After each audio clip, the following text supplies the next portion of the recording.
Hello and welcome to the new edition of the ABBA League magazine, in which the topic will of course be the last round of the regular season and the final shape of the table. There was some hope for Kirka to reach 6th place, but in order for that to happen, both Metalac and Szolnok needed to lose in their final respective games. Electric atmosphere in Moracha as Buducnost and Partizan squared off for that 2nd place, and Cedevita had a chance to finish 3rd, but they needed to win in Hungary. At the end of the show, we will of course present you with the best 5 actions of the round. First, the news, it's only one.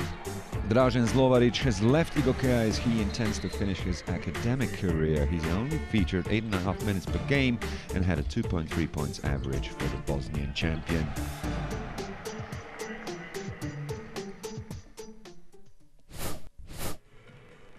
And we start the highlights in Ljubljana. Olympia had already secured 5th spot prior to taking on Kirka, but the visitors were desperate for a win to stand any chance at all to finish 6th in the end. No Hukic, Bolcina or Castrati for Kirka, while their newest acquisition Miralem Halilovic could feature and scored their first points of the derby. In fact, he scored their first 6 as Kirka held the lead of 6-4 after the opening exchanges. The advantage was 6 points when Chris Booker scored twice, and at the end of the first period the visitors were in front by 7 when it was 20-13. Then Olympia attacked the paint more in the 2nd quarter, and it paid off for the hosts as they quickly took the lead through Halil Kanacevic, who made it 24-23. Then it was Goran Jagodnik's turn to shine as the veterans scored 3 times in a row to give Olympia their highest advantage of 5. When Gregor Hrovac stole the ball and scored from a counter-attack, the hosts were up by 8.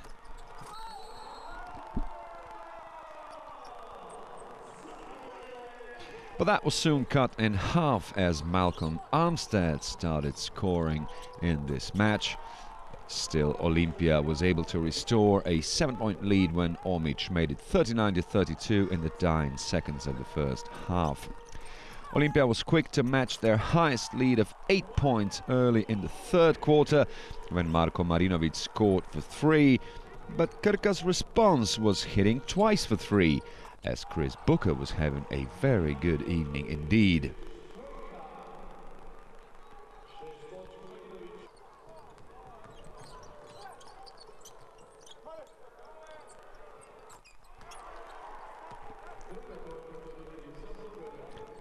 But at the other end, Klemen Prepelic scored twice from distance, and Olympia held a 6-point lead and then 7-point lead before entering the last 10 minutes of the match.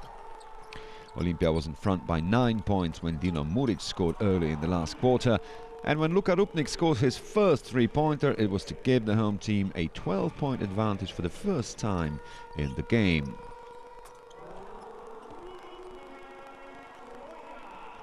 Having said that, Kirka did fight back in time, and when Armstead scored for 3, less than 3 minutes remaining on the clock, he had close to get back to 5 points.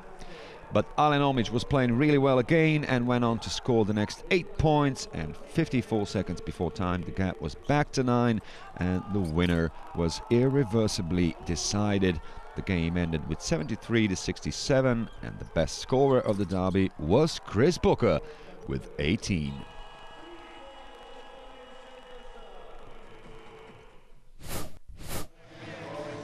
It was an extremely important night for Metalac as they arrived in Zadar. The team from Valjevo needed a win to stand chance of reaching European qualification and seemingly had a good chance against a lackluster Zadar side who had nothing to play for anymore. But as it turned out, it was the Dalmatians with a much better opening to the game as they scored the first 11 points without any kind of resistance from the visitors, who needed more than 3 minutes to score their first points. When Nemanja Protic finally broke the deadlock, he started a run of 7 straight points for Metalac.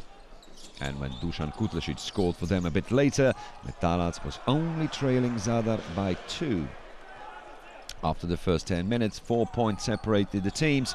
It was 22-18 for Zadar. At the start of the second quarter, Metalac needed only 41 seconds to score 5 points and take the lead for the first time in the game. And then the teams were close to one another, and when Sobin scored, Zadar was only in front by 4. The margin was the same a while later when Sigaric scored from distance, and the same after the first 20 minutes of the game when Ive Ivano scored 2 of his 17 altogether. He also finished the game with 10 rebounds, 9 of them offensive. Zadar then opened the second half better and had taken a 7-point lead when Josip Sobin was successful again, but then the next 6 points were scored by the visitors as Rakicevic closed the gap to a single point with his only points of the game. But Zadar then put together a good offensive in the minutes remaining in the third period and was in front by 8 before entering the decisive 10 minutes of the game. Juraj Sigaric was particularly prolific on the night as he managed to score 6 times from distance from only 7 attempts and finished the match with a personal best of 20. And by the time Boris Barac made it plus 17 for the home team, the game as well was well and truly decided. The visitors had one final push for the victory but couldn't come closer than to 11 points behind. The game ended with 85-69, but Metalac would rejoice in spite of that fact, as you will learn later in the show.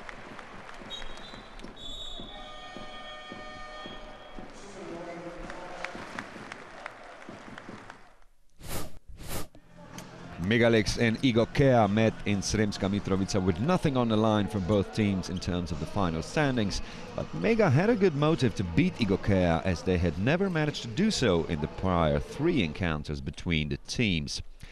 It showed as Mega scored the first 5 points of the match, and then it was Branko Jorovic who broke the deadlock at the other end for the visitors.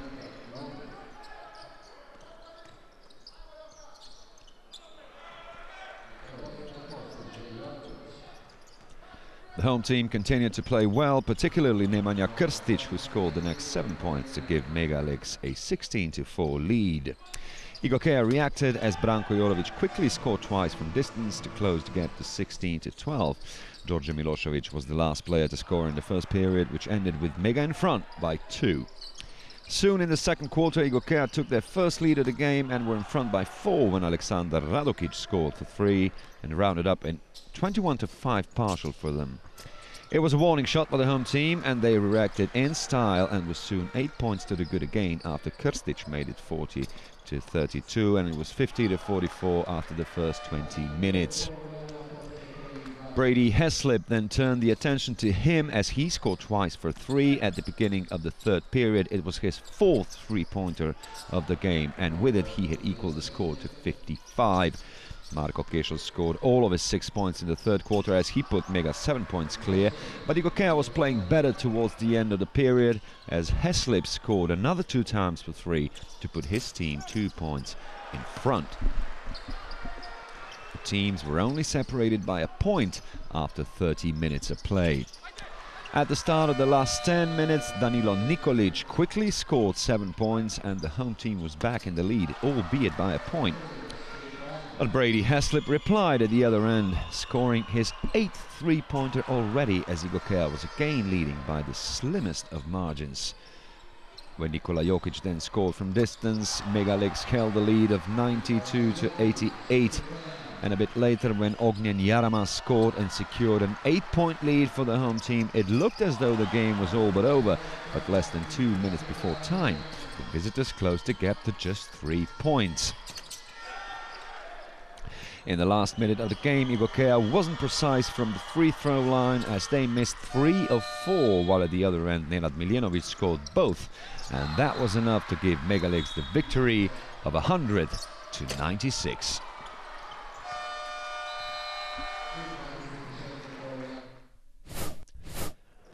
Crvena Zvezda and MZT met in Belgrade with nothing really to play for as everything was already decided for both teams in terms of the standings. The visitors were the first ones to score when Aleksandar Chapin scored for 3. He was of course the league's MVP 2 years ago. And for the home team it was their tallest player, Boban Marjanovic.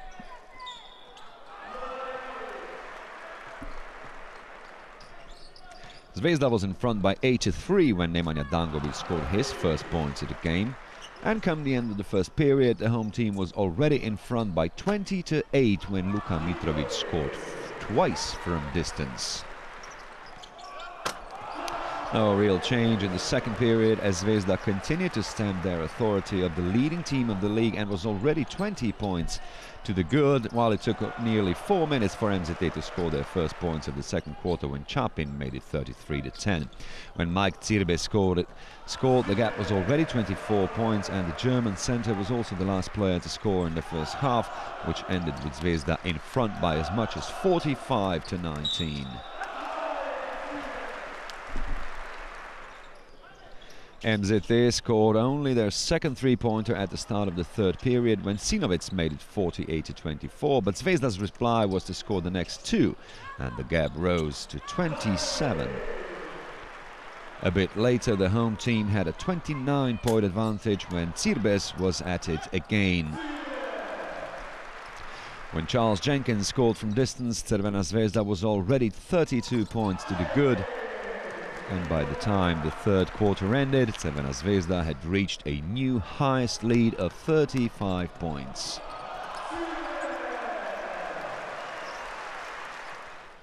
Then the gap was already 40 points when the young Nikola Ribic scored. And then MZT managed to score some points, and through Aleksandar Cvetkovic they had reduced the deficit to 35. Then George Kaplanovic scored his first points in the ABA League as he got the chance and made it 83-46. And that was followed by a couple of nice dunks by Nemanja Dangovic as the crowd was enjoying the home team's endeavours. There was never really any doubt when Zvezda would finish their last home game of the regular seasons with a win, and in the end they've won it by 89-56 to reach a record equaling 24th win of the season. In the Dražen Petrovic Basketball Center, the still defending champion Cibona played host to the last placed Levski, who only brought 8 players to the game in Zagreb. And then Cibona opened the match better and scored the first 6 points. While for the Bulgarians, it was their captain, Pavel Ivanov, who broke the deadlock with a 3. Marko Jagodic Kuriđa was making his size count and was the main force behind Cibona escaping to a 9-point lead. And when Ivica Zubac scored for the second time, Cibona already had a double-digit advantage and was in front by 12 come the end of the first period. The first 5 points of the second quarter was scored by Levski, and when Angelov scored for 3, the gap was back to 7. But Cibona was soon back to an 11-point lead when Ante Žižić scored twice to make it 30-19. But at the other end, Ivano was able to cut the deficit with another 3.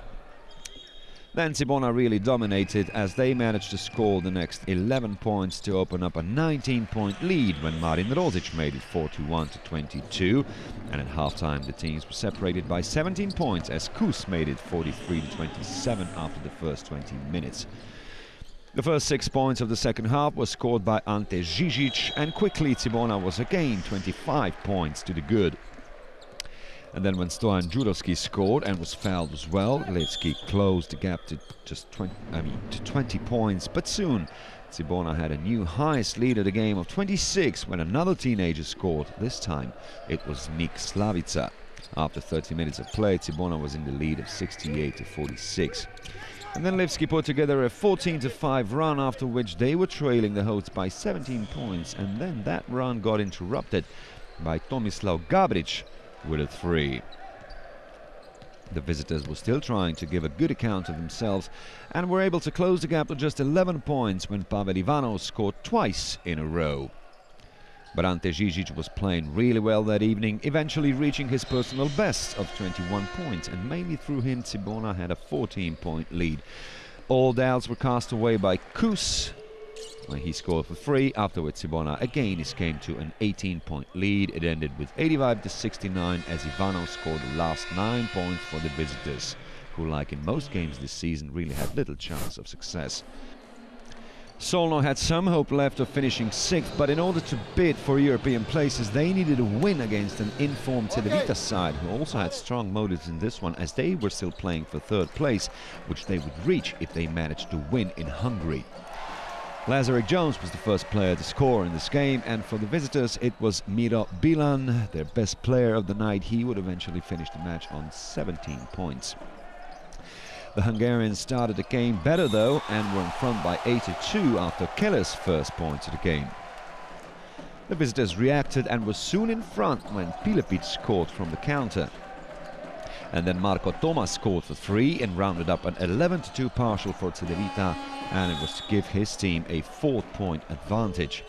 Then another 3 from Pilepic, and Cedevita had a 6-point lead, and that was also the margin come the end of the first period.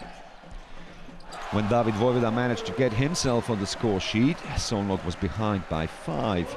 But soon after that, Cedevita had a double-digit advantage for the first time in the game when Miro Bilan made it 32-21. The visitors were already in front by 14 points when Luka Babic scored from distance, and that was also the result after the first 20 minutes. Carlos Ganec was the first player to score in the second half, and the visitors were running away with a 16-point lead, but Michael Lee then reduced the deficit to 11 when he dunked nicely. And then Teddy Gibson started to play better as he further closed the gap to 8 points. The run kept going, and by the time Killer dunked nicely, there were only 3 points separating the teams. And before entering the last 10 minutes of the game, the difference was 4 points. Cedevita's lead was 3 points when Lee jumped well in offense and scored as well. But then Barac scored twice to give the visitors a lead of 7 points.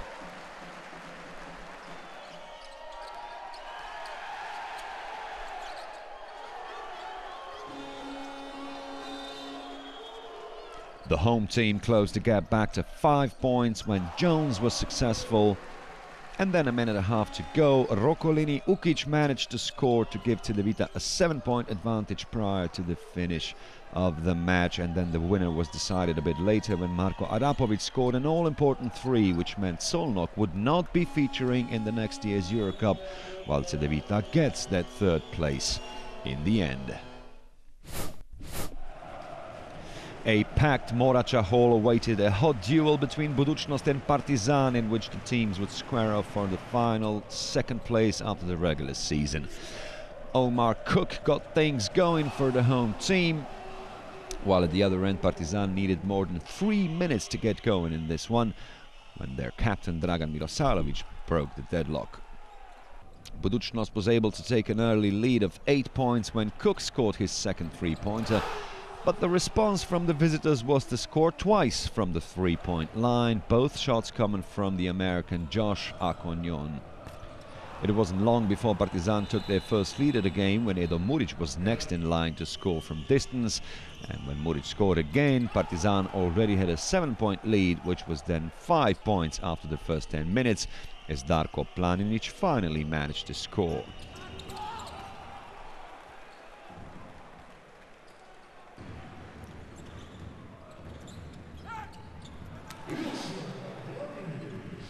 At the start of the 2nd quarter, Partizan was quick to open up a 10-point lead for the first time, as they managed to score the first 5 points of the period, and then the next 7 points were scored by Buducnost, and when Reynolds scored, he had reduced the deficit to just 3.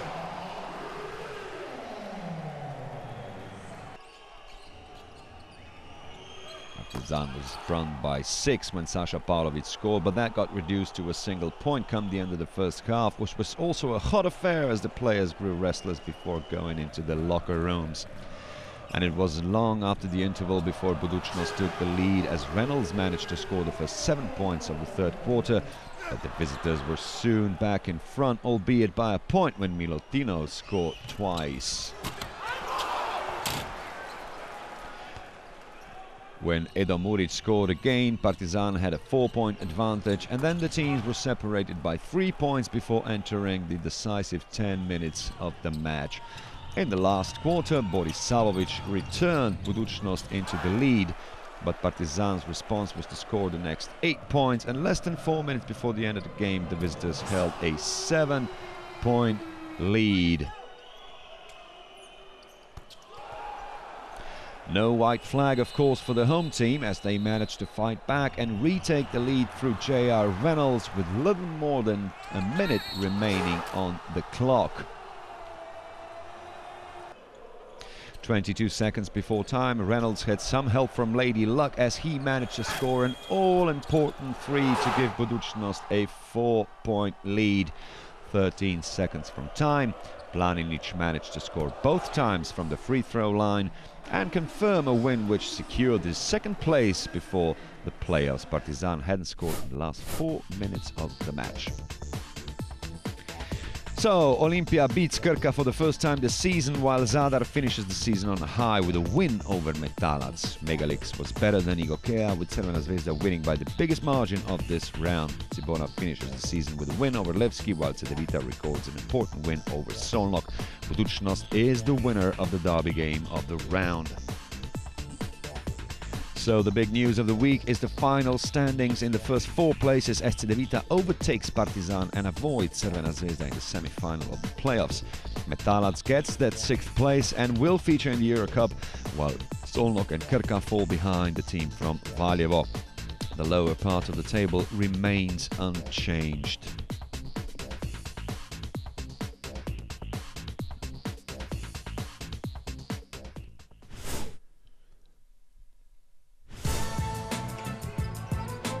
And the most valuable player of the last round of the regular season is fittingly the player who received the accolade the most times this season. It is Nikola Jokic, who is also the best rated player of the regular season. In his last performance of the season, he managed to play an index of 39 as he scored 28 points in the 30 minutes he played in the game against Igoka. He also had 15 rebounds, 2 assists and 2 steals. Let's take a look at the best 5 actions of the last round of the regular season. We start at number 5 in a match between Zvezda and NZT. It was a nice collective action, finished off by Nemanja Dangubic.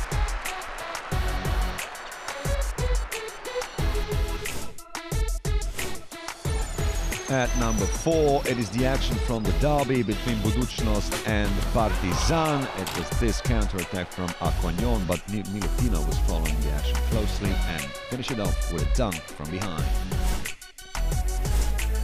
At number 3, in a game against Cibona and Levski, exquisite block from Marin Rosic, and this is our number 3. Second best action came from Ljubljana. It is this one. Great pass from Goran Jagodnik and a dunk from Haril Kanacevic. And our number 1 this week, it is this alley-oop between Teddy Gibson and Akos Killer, who of course finished it off in style. And this alley-oop is the best action of the last round of the regular season. So we're only left with the playoffs, in which the pairings are Zvezda against Partizan and Buducnost against Cedevita.